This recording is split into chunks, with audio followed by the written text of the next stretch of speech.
بالله من الشيطان الرجيم. بسم الله الرحمن الرحيم. الحمد لله رب العالمين وبه نستعين وهو خير ناصر ومعين. رب اشرح لي صدري ويسر لي أمري واحلل عقدة من lisani yefqahu qavli. Xanım Fatıma-i Zəhra salamullah aleyhanın və Həzrəti Əli əleyhissalamın pak və müqəddəs ruhların salavatla yazılır.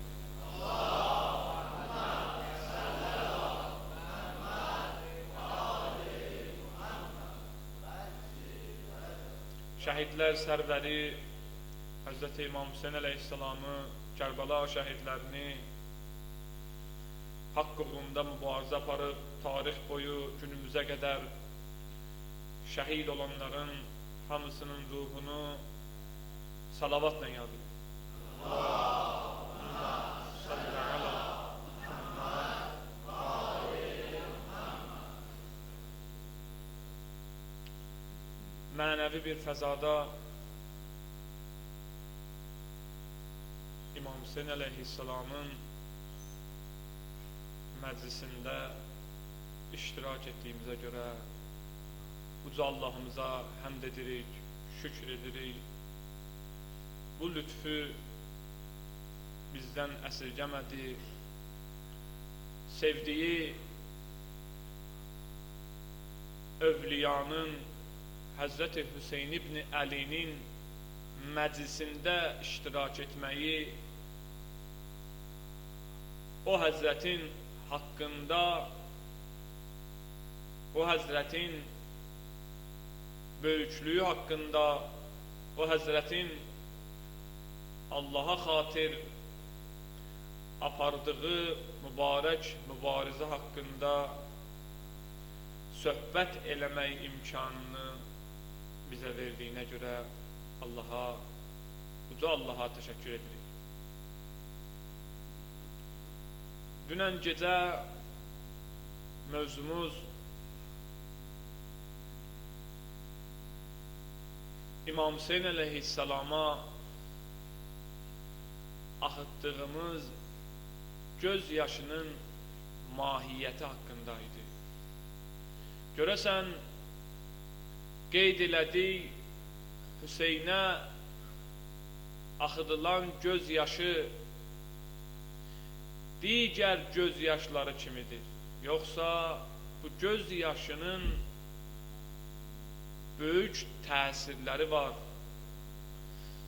Hətta dünən qeyd etdik, Hüseyn adı ilə göz yaşı tökmək, görəsən, hədislərdə İmam Hüseynə göz yaşı axıdanların fəziləti haqqında buyurulan hədislər o şəxslərə şamildirmi?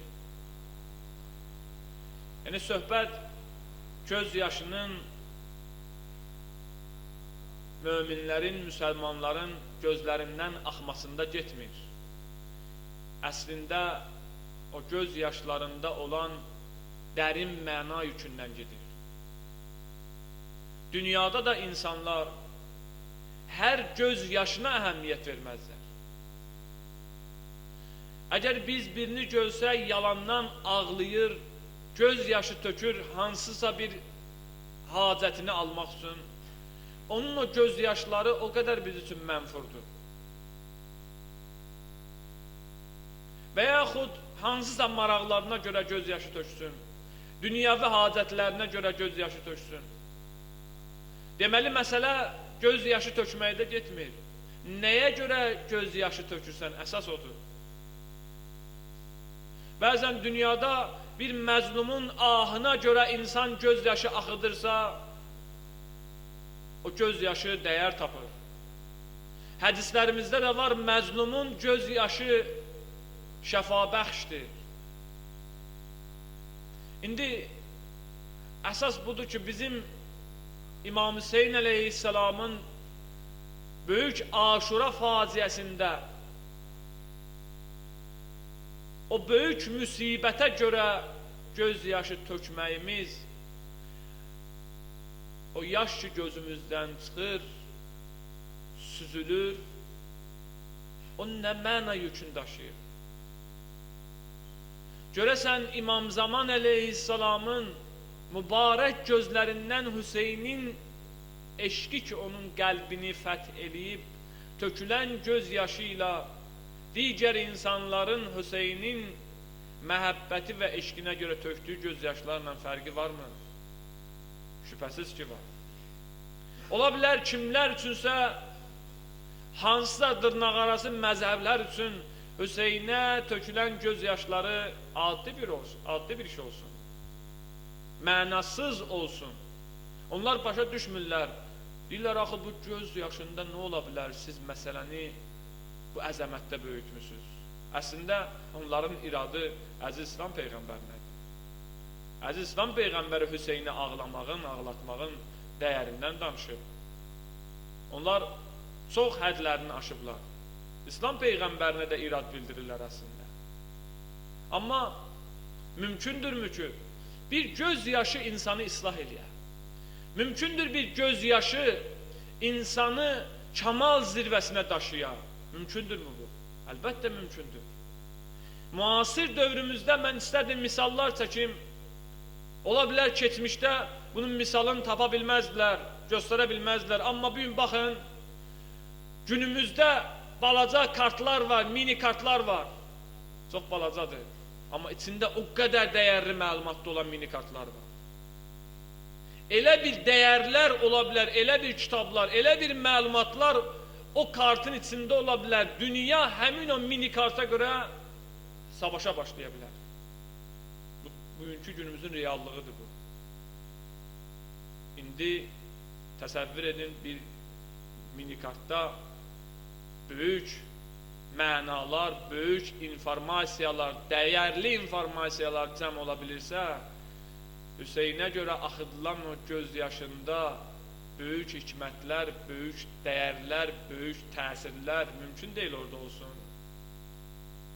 Əgər insan öz beyninin məhsulu ilə bunları kəşf edirsə, düzəldirsə, bu balaca kartlara böyük məlumatları yerləşdirə bilirsə, uca Allahımız onun yolunda hər şeyindən keçən Hüseyn ibn Əliyə görə axıdılan göz yaşına dəyər verməyəcək. Böyük təsirlər, imkanlar yaratmayacaq. Bunlar deyərdim ki, materialist düşüncəli adamlardır. Adlarını qoyublar tovhidçi, İslamçı, Quran davamçısı. Əslində bunlar materialistlər. Bunlar insan ölümünün, əlaqənin bitdiyini deyirlər. İnşallah o mövzuya toxunacam bəhsimizin axırında. Deməli, bizim mövzumuz İmam Hüseyn əleyhissalamın əzadarlığında, o böyük faciədə axıdılan göz yaşının fəlsəfəsinin təhlilindədir. Hər bir Hüseynçi, hər bir azad ruhiyyəli, vicdanlı insan, Hüseynə göz yaşı axıdan hər bir insan öz göz yaşlarının qədir-qiymətini bilməlidir. Böyük alimlərimizin həyatında biz rast gəlirik. Hətta möminlər də var. İmam Hüseyn əleyhissalamın məhərrəmliyində göz yaşlarını öz cib dəsmallarında qurudurlar. Öz cib dəsmalları ilə silirlər, vəsiyyət edirlər ki, qəbrin ilk gedəsi ki, insan müşkülə düşür, problemə düşür, dünyadan ayrılır, təcrid olur ailədən, uşaqdan, yaxından, qohumdan, maldan, sərvətdən, hər nə ki sevirdi hamısından ayrılır, qəbr evinə daxil olur. Deyir, mənim o qəbr evində şəfaətçim həmin o Hüseyni axıtdığım göz yaşlarıdır. Onu mənimlə bir yerdə dəfn edin. İnsanın hörmətə gətirən, onu izzətli eləyən həmin o Hüseyni düşüncələrdən süzülüb göz yaşının axmasındadır. Bunu sadəcə başa düşmək lazımdır, bu məsələləri bugün gənclərimizə xüsusilə təhlil etmək lazımdır, analiz etmək lazımdır. Təəssüflər olsun, bugün düşmən cəbhəsi İmam Hüseyin əleyhissalamın əzadarlığını nağıl kimi insanlara təqdim etmək istəyir. Hansısa bir baş partlatması, zəncir vurulması, ağlaşma kimi təqdim eləmək istəyir. Amma əslində Hüseyni ruhiyyədə axıdılan gözyaşları hər bir zalimin canına qorxu salır. İnanın, Allahu Ekber, Allahu Ekber, Allahu Ekber, İnanın o yerlərdə ki, Hüseyni düşünür və o düşüncənin nəticəsində gözyaşı axıdır, düşmən o gözyaşlarından qorxur. Ona görə dünyada pullar xərclənir. İmam Hüseyin məktəbinin təhrif olunmasına, başqa cür göstərilməsinə və bizim hamımızın boynumuzda vəzifədir bu. Biz İmam Hüseyin məktəbini düzgün başa düşməliyik. İmam Hüseyin məktəbini düzgün başa düşüb insanlara düzgün çatdırmalıyıq. Deməli, dünən bəhsimizdə göz yaşından qabaq qeyd etdik ki, hər bir Hüseynci bunu bilməlidir ki, göz yaşına qədər keçən prosedurlar var, mərhələlər var. Əvvəl rasional bir yanaşma var Kərbəlaya, Aşuraya. Ağıl, zəka İmam Hüseyin məktəbini dəyərləndirməlidir. Düzgün informasiya və informasiyanın təhlili olmalıdır. Və sonradan o mərhələdən, o prosedurdan məlumatlar insan qəlbinə ötürülür. Həmin o ali informasiya, böyük, hikmətli təhlillər Hüseynin məktəbinin mahiyyətini tam formada dərk edib anlayan ağıl, zəka o informasiyaları ötürür qəlbə, həmin o ruha. Əgər orada sağlamlıq varsa, əxlaqi rəzillik yox, əxlaqi fəzilətlərlə doludursa, yəni bir insan daxili çirkinliyə yox, paçılığa sahibdirsə, o Hüseynin tam formada aşiqinə sevgilir. Çünki mümkün deyil Hüseyni tanıyasan, onu sevməyəsən.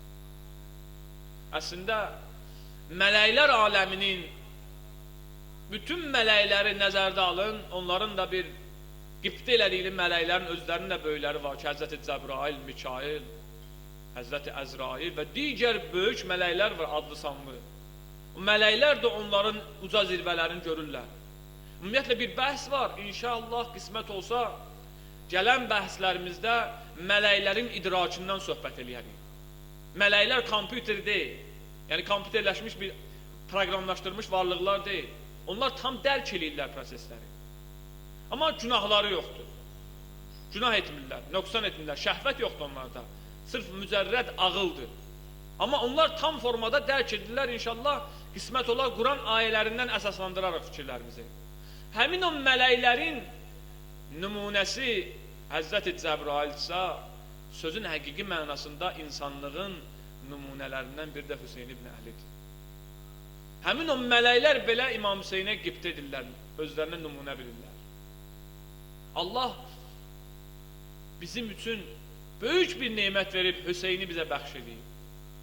Görün, təsəvvür edin, İmam Hüseyn olmasaydı, məhərrəmlik olmasaydı, bu qəhrəmanlıq olmasaydı, nə qədər təravətsiz olardı. Bu inanc, İslam. Görün, təsəvvür edin, məhərrəm ay gəlir, düzdür hüzünlük, amma onunla belə şadıq. Onunla belə onun tərəfdarları, Hüseyin ibn Əlinin tərəfdarları fərəhlidir. Çünki ağalarının, böyüklərinin əzəmətli qəhrəmanlıq obrazı səslənəcək. Sevdikləri insanın adı cəmiyyətdə dolaşacaq. Bütün, nəinki müsəlman cəmiyyət, dünyada artıq Hüseyin sədası var. Hüseyni sevən istər ki, onun ağasının, onun böyüyünün, rəhbərinin adı hər yerdə hallana. Əslində bunu biz yox, Əslində bunu Allah iradə edir. Əslində Allah istəyir hər yerdə Hüseyn desinlər. Çünki Allahın dininin qorunmasında Hüseyn hər şeyindən keçir. Bunların hamısının hədisləri, ayələrlə əsasları var inşallah. Bəhslərimiz getdikcə biz əsaslandıracaq fikirlərimizi. Deməli, ilk olaraq rasional yanaşmaq lazımdır. Prosesləri düzgün İmam Hüseyn əleyhisselamın atdığı addımları ağıl vasitəsilə təhlil etmək lazımdır. Niyə? Çünki biz ağıl vasitəsilə insanların gözündən, ilk növbədə öz gözümüzdən pərdələri qaldırıb həqiqətləri görsək, onda İmam Hüseyn əzəməti şuurumuzda düzgün formalaşacaq. Onu düzgün başa düşəcək və bizim səadətimizdə bu böyük rol oynayacaq. Çünki səadət yolunun yolcularının yolu həmin o azadlıq karvanındadır. Kim səadətə doğru getmək istəyirsə, bir karvan var, səadət karvanı, azadlıq karvanı, o da Hüseyn ibn Əlinin karvanıdır. Bütün zamanlarda, bütün məntəqələrdə Hüseynin bir sədası səslənir. Həl min nasirin yansuruni. Mənə bir kömək edən varmı? Kərbəladan bir səs çıxdı. Bir İsmariz İmam Hüseyn ağadan səsləndi. Bütün qiyamətə qədər insanlara. Əslində Hüseynin köməyə ehtiyacı yox idi. İnsanlığa xidmət eləmək üçün, insanların əlindən tutmaq üçün dedim, mənə kömək edən varmı özünüzü xilas edəsiniz? Bu təkcə həmin dövrdə səslənən bir fikir deyildi. Bütün zamanlara aiddir. Bəli, bugün əlhamdülillah, şükür olsun Allaha, Hüseynə ləbbeyk deyənlərin sayı çoxalıb dünyada. Həmin o səs ki var gəlirdi, həl min nasirin yansuruni. Mənə kömək edən biri varmı? Bu günlərim Hüseynə ləbbeyk deyir o çağırışın qarşısında. Bəli, bu böyük bir məktəbin təməlini təsis edən Hüseyn ibn Əlinin qiyamətə qədər olan bir çağırışıdır.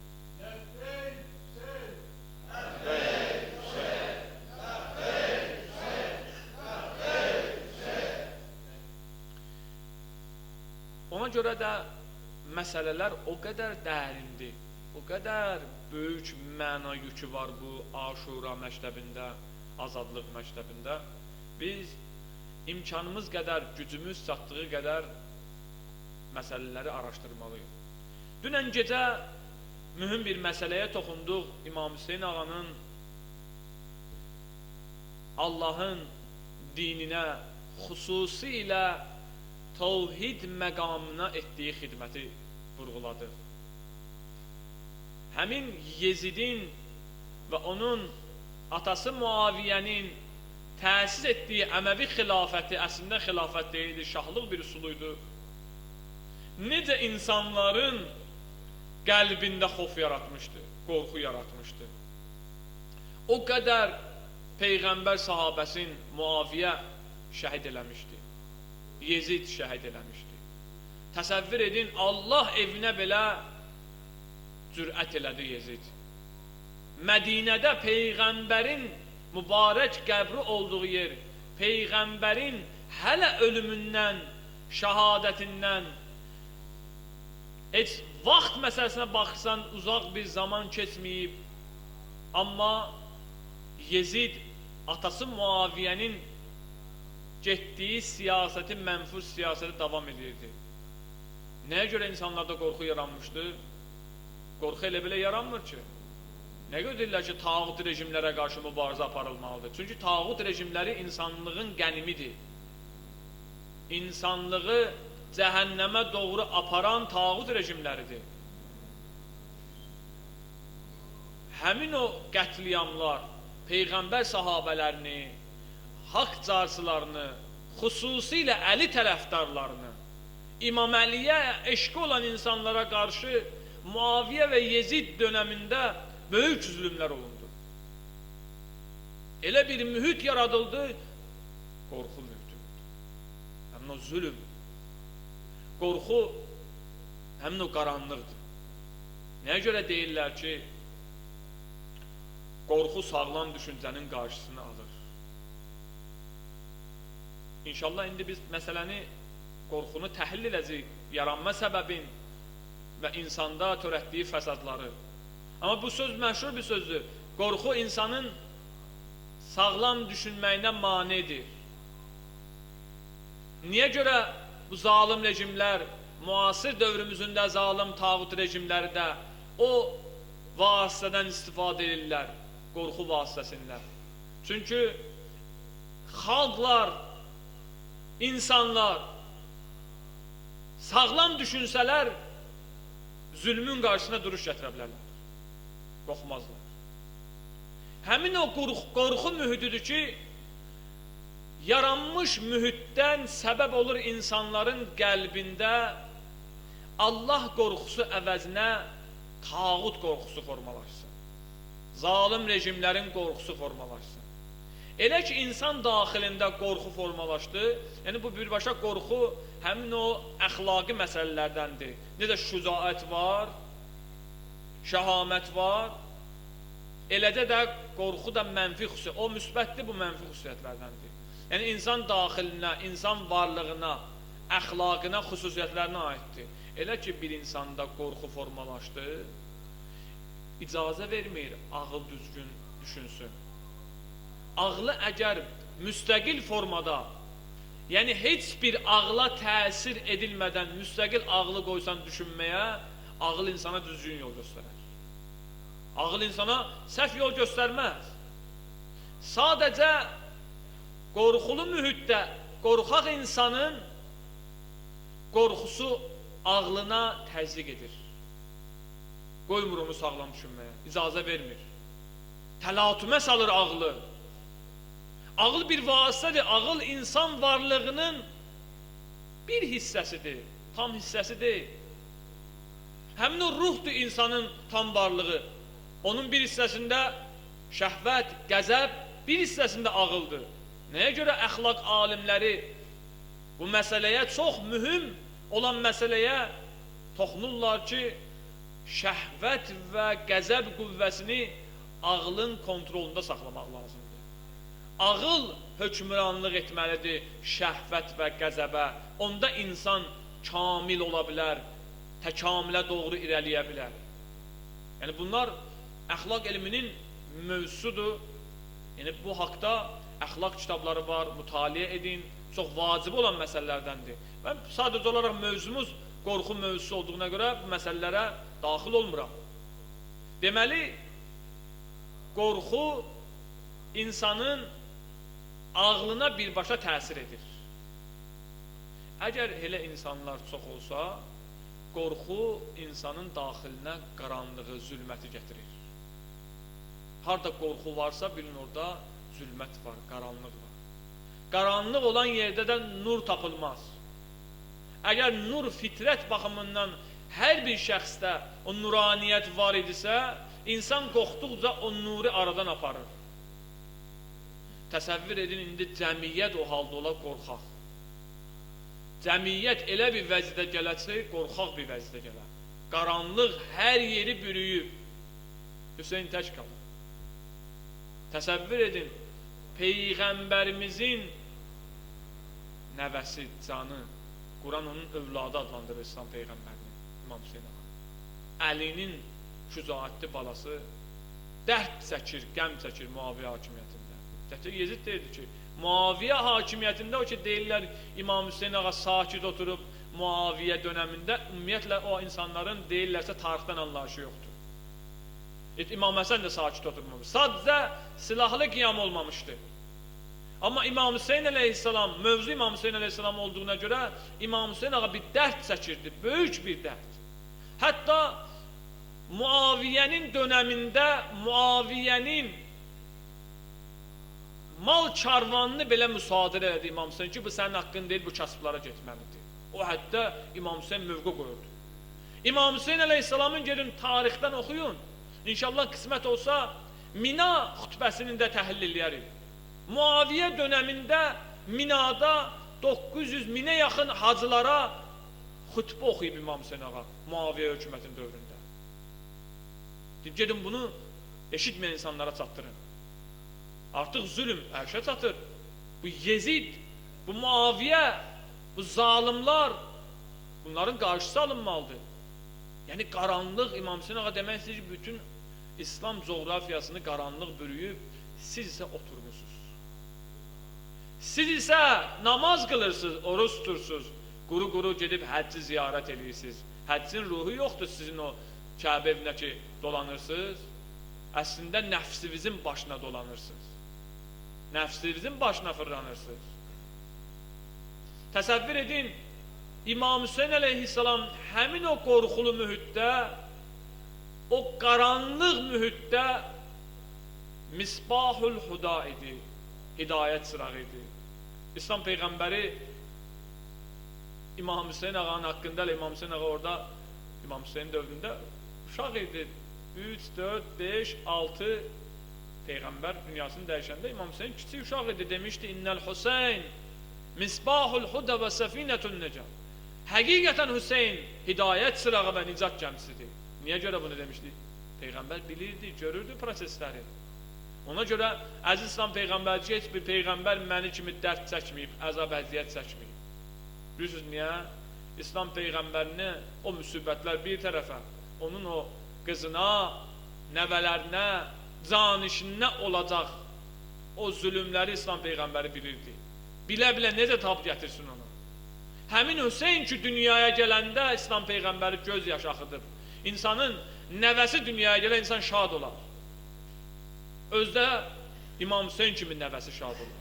İmam Hüseyin kimi bir bala gələ dünyaya, insan şad olmuyor, amma Peyğəmbər ağlayırdı. Niyə? Məsələləri bilirdi. Həzrət Cəbrail çatdırmışdı, məlumat vermişdi. İndi həmin o qorxulu dövrdə, həmin o qorxulu mühitdə İmam Hüseyin əleyhissalam hidayət sırağı oldu. Hidayət sırağı oldu, insanlara nəyi başa saldı? Bugün bizlərə də aiddir. İmam Hüseyin ağanın dövründə müsəlmanlar İslamdan qalxan kimi istifadə edirdilər. Dindən qalxan kimi istifadə edirdilər. Öz yaşayışlarına, canlarının təhlükədən qorunması üçün, imkanlarının geniş olmağı üçün, zülümdən qorunmaq üçün hər bir məsələdə dini etmişlər qalxan. Necə bu günlərin biz öz əməllərimizə din donu geyindiririk bəzən. Xumsumuzun vaxtı çatır, bir mənə eləyirik onu. Bəzən gözü xums vaxtı gəlib çatır, 10 gün qalmış pulları verir kimlərəsə. Adında qoyuruq nəsə, xums vaxtı çatdı, pulum yoxdur. Məsələn deyirəm. Və digər zülmün qarşısında proseslərdə bəzən təqiyyəni verir qabağa. Problemlərimizdə İslamı verir qabağa, İslam çətiri ilə örtürük problemlərimizi.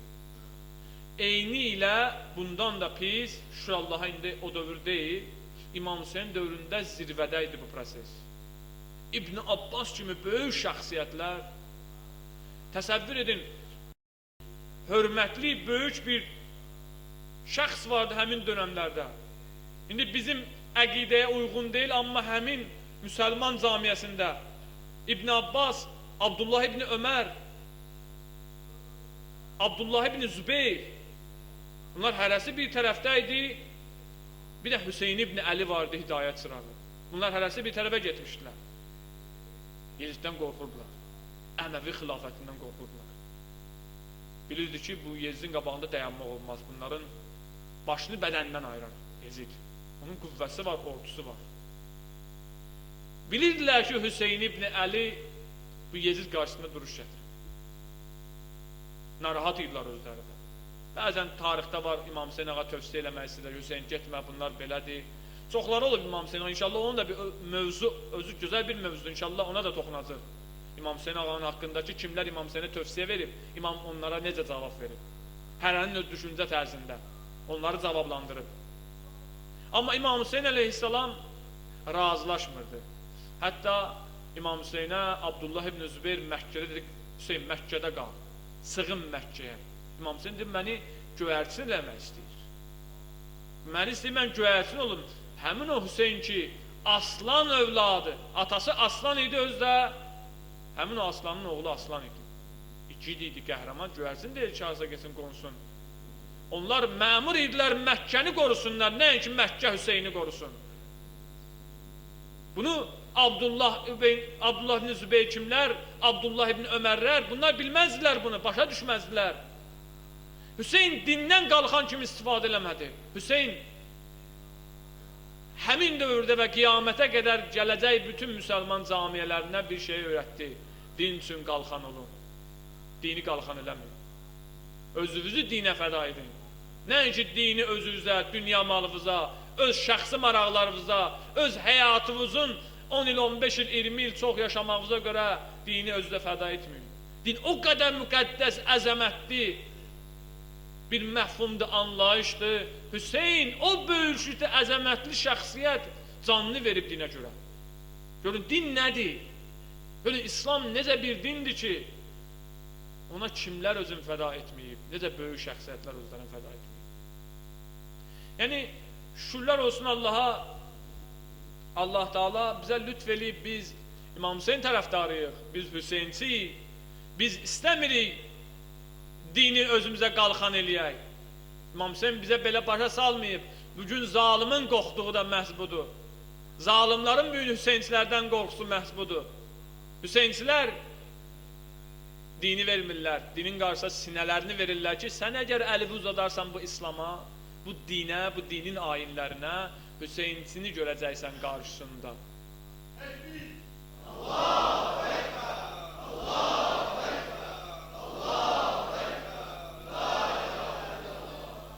Baxın, görün, 1400 il bundan qabaq necə bir addım atılıbsa, 1400 il bundan qabaq olub, indi də o şuur, o düşüncə yaşamaqdadır. Bu əsl qələbədir. Qələbə məhz buna deyirlər. Tarixdə olan qəhrəmanlar, torpaqların fatihləri hamısı torpaq altındadır, tarix kitablarında qalıb. Hüseyin amma qəlblərimizdə yaşayır. Hüseyin məclislərimizin şahıdır.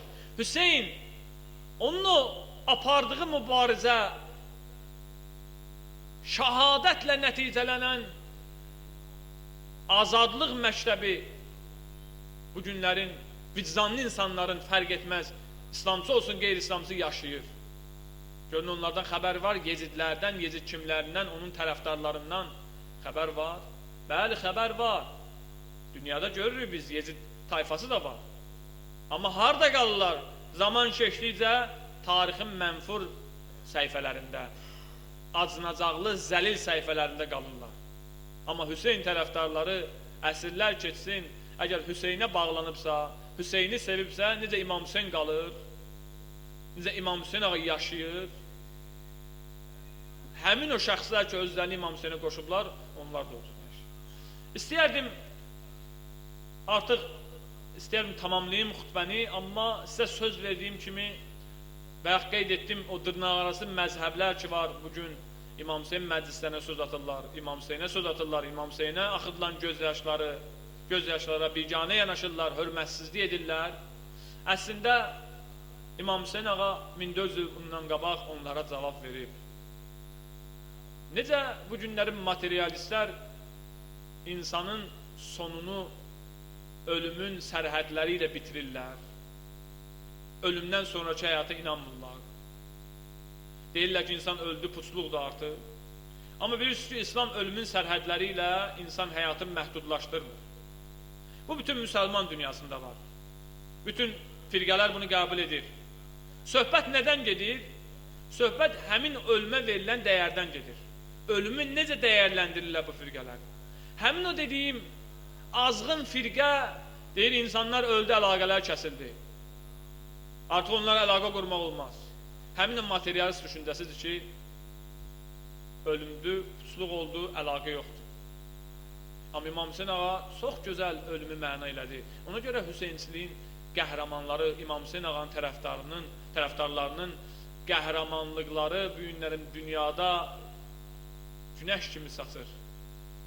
O Hüseynə özünü qoşan insanlar, İmam Hüseynə özünü oxşatmaq istəyən insanların niyə görə?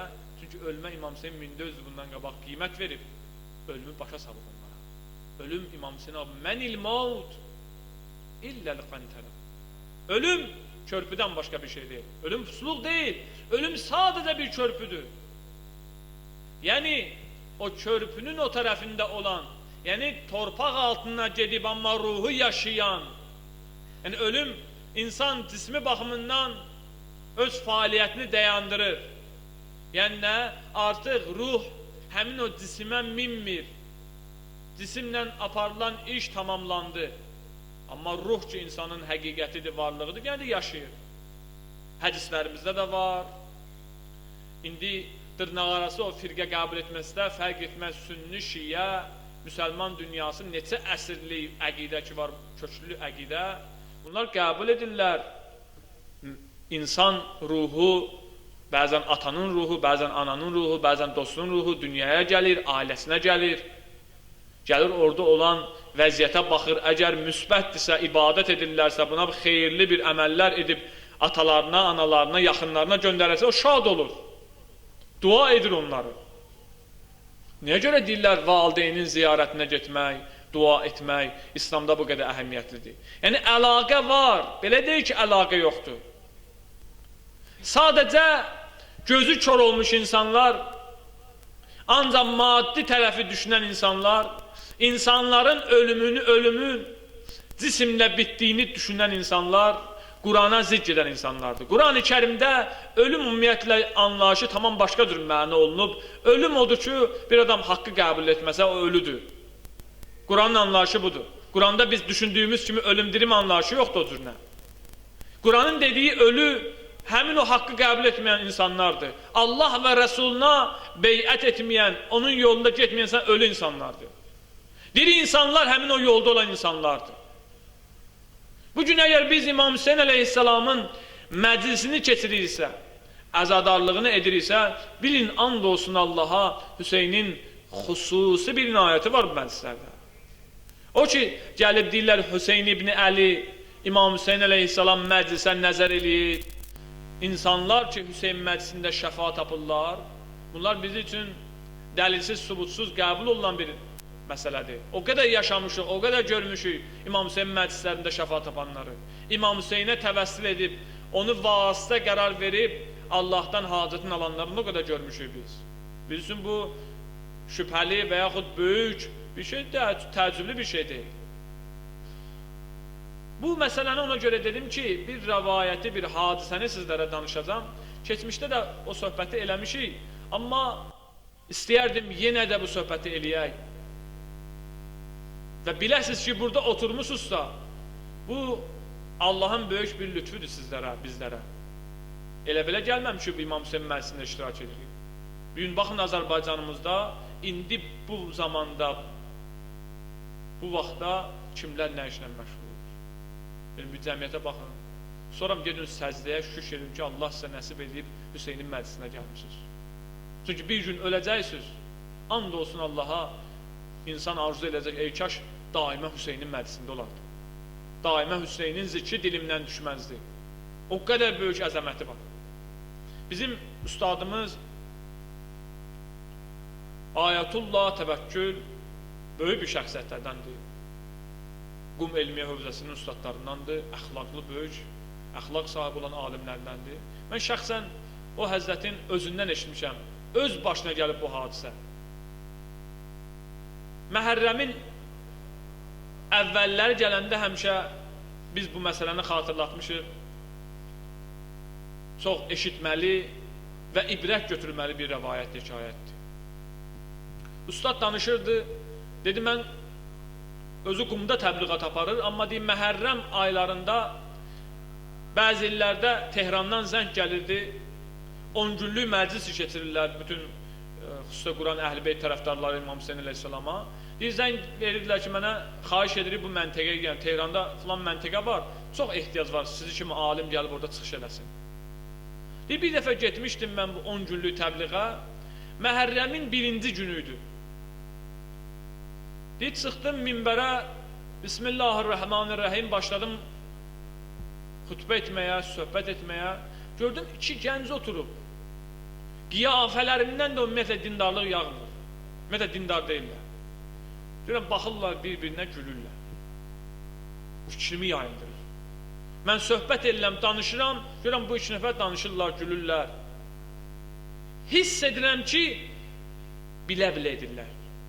Mənim düşüncələrimdən məni yayındırmaq üçün. Söhbətimin alınmamaq üçün.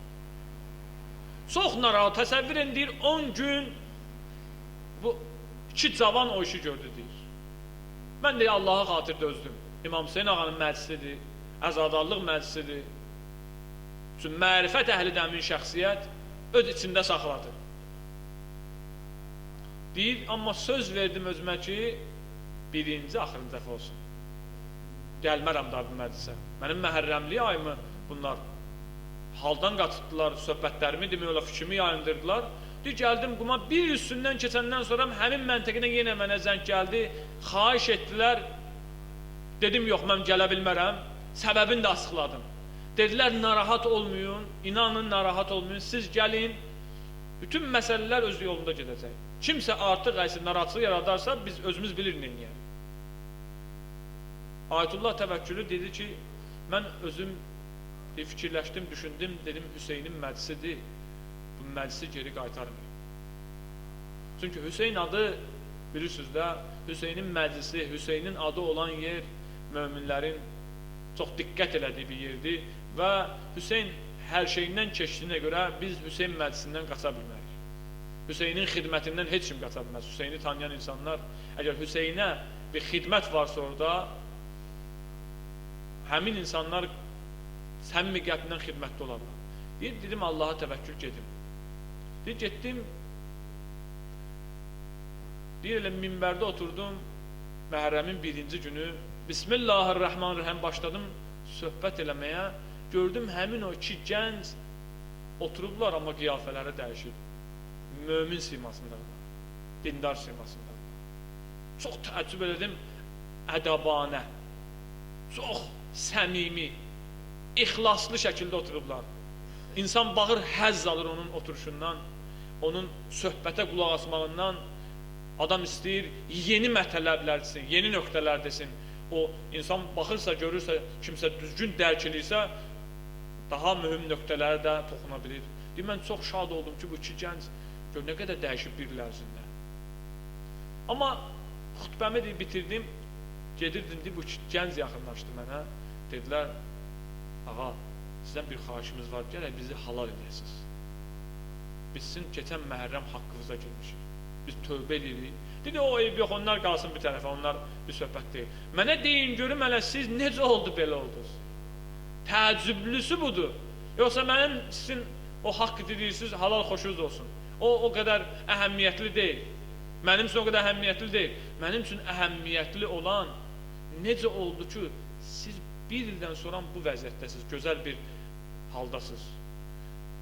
Onlar hekayəni danışdılar, başlarına gələn hadisəni. Dedilər, ağa, 10 gün ki sənin başla biz oynaşdıq, 10 gün ki sənə maneçilik törətdik, Aşura günü siz o xütbəni oxudunuz, qutarandan sonra məclis, biz ilk çıxanlardan idik qapıdan, ikimiz. Qapıdan çıxanda gördük, yerə buğda tökülüb. Baxdıq ikimiz, dedik ya, buğdanı biz təmizləyək, bu məclis Hüseynin məclisidir. Bu Hüseynin tərəfdarları gəlib bura. Ya biz bu buğdanı təmizləyək, onlar günaha batmasın. Bu buğdanın üstünə ayaqlarını qoymasınlar. Biz Allaha xatir deyib, o niyyətlə Hüseynin məclisidir, yox, buğdanı təmizlədik. Deyir, buğdanı təmizlədik, deyir, and olsun Allaha, yatdıq ikimiz də bir yuxu gördük. Röya aləmində ikimiz də eyni yuxunu gördük. Gördük, sənin məclisindir. Siz söhbət eləyirsiniz. Qapı açıldı, İmam Hüseyin əleyhissalamdan Həzrəti Əbəlfəz daxil oldular. İmam Hüseyin ağa dedi ki, qardaşı Əbəlfəzə bir adlarını yaz o dəftərə. Bunlar mənim əzadarlarımdır, bunlar mənim tərəfdarlarımdır, bunlar mənim əzama göz yaşı axıdırlar, məni yad eləyirlər bunlar, onların adlarını yaz. Deyir, başladı hamısını yazdılar, elə ki gəldilər, bizə çatdılar. Həzrəti Əbəlfəz dedi, ya Hüseyin, bunların adını yazmıram. Bunlar sənin məclisində 10 gündür problem yaradırlar. Düzgün addımlar atmırlar, gülürlər. Hüseyin baxdı, dedi, qardaş, onların da adını yaz. Onları da adını yaz. Çünki onlar bizim əzadarların, Hüseynçilərin günaha düşməməyi üçün o buğdanı götürüblər yerdən. Onların da adını yaz. Baxın, görün, nə əzəmətdə böyük bir şəxsiyyətlərimiz var bizim. İnanın Allaha, bu dünyada olan bir prosesdir. Öləndən sonra Hüseynin bərəkətini, İmam Hüseyin ağanın o şəfaət əlini, o mərhəmətini, mehribanlığını vallah görəcəyik. Əgər bu xəttdə olsaq, bu yolda olsaq, inanın Allaha, bir gün gələcək öləndən sonra bunu tam dərk eləyəcək ki, bütün məclislərimizdə Hüseynin bərəkəti olur. Ona görə də bu məclislərdə diqqətli olmalıyıq. İmam Hüseyin ağanın əzadarlıq məclislərində danışığımıza, duruşumuza, hər bir şeyə diqqət yetirməliyik. İstəyirəm, bir neçə kəlmə də bizi ki, müsibət eləyək. Qəlblərimiz o Hüseyin eşqi ilə ki yanır, Hüseynə göz yaşı axıdaq. Quran-ı Kərimdə ayə var Həzrəti Əyyubun haqqında. Həzrəti Əyyub bilirsiniz ki, böyük müsibət görən peyğəmbərlərdəndir. Elə ki o yoldaşından narahat oldu, and içdi, dedi 100 şallaq vuracam, 100 çubuq vuracam qadınına. İndi o tarixi bir hadisədir, o məsələyə yaxınlaşmıram, məsələ bu deyil. Elə ki Həzrəti Əyyub sağaldı, yenidən sağlam formada Allah Teala onu o suya ki dedi quslal bərpa elədi onun vücudunu. Həzrəti Əyyub narahat oldu. Dedi, mən indi bu xanıma o çubuğu necə vuracam? Allah Teala bir yol qoydu onun üçün. Dedi, and içmisən, yıxamsın bir yerə çubuqlarım, elə-belə toxundu. İndi sözüm budur. Peyğəmbər nə çəkdi o çubuqlar ki, Peyğəmbərin canı Hüseyin ibn Əlinin dodaqlarına dəyirdi. Xanım Fatimə-i Zəhra nə çəkdi? Əli nə çəkdi? Hüseynin mübarək dodaqlarına qamçı vurdular. Çubuq vurdular. O qalsın bir tərəfə. Bilmirəm, xanım Fatimə-i Zəhra, İmam Əli nə çəkdi? Hüseyin ümumiyyətlə nə çəkdi o balaca balalara vurulan qamçılardan? Əgər Əyyub narahat idisə bir çubuq vurmaqdan gör, aləm onlara fəda olsun. Allah yolunda nə qədər çubuq dəydi onlara. Vəssalamu aleykum və rəhmətullahi və barakatuhu.